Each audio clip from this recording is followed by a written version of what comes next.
कि एक बहुत ही इम्पोर्टेंट क्वेश्चन है, ताज़े दूध का पीएच मान 6 होता है। जब दही बन जाता है, दूध से दही बन जाने पर इसके पीएच मान में क्या बदलाव आएगा, परिवर्तन क्या होगा। ठीक है, तो दूध में कौन सा अम्ल पाया जाता है, पता है क्या?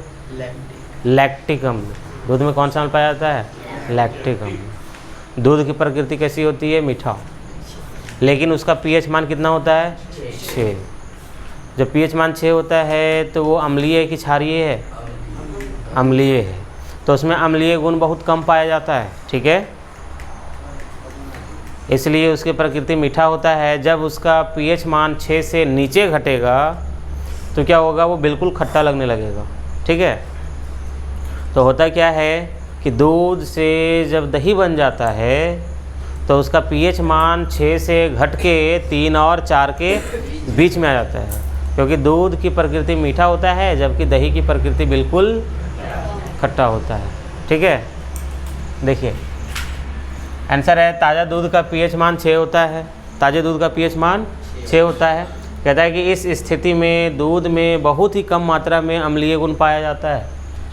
अगर 6 है तो बहुत ही कम मात्रा में अम्लीय गुण होता है। ज़्यादा अम्लीय गुण कब होगा? जब उसका पीएच मान नीचे आए, जितना नीचे आए उतना ज़्यादा अम्लीय गुण पाया जाएगा। कहता है कि दूध की प्रकृति कैसा होता है?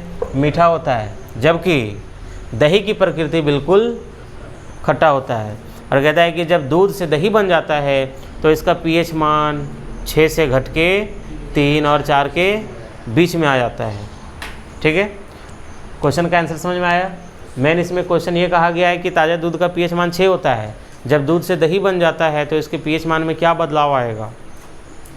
तो बदलाव यही आएगा कि जब दूध से दही बन जाएगा तो पीएच मान उसका 6 से घट जाएगा और 3 और 4 के बीच में आ जाएगा। ठीक है, बाकी आंसर आपको ऐसा देना है।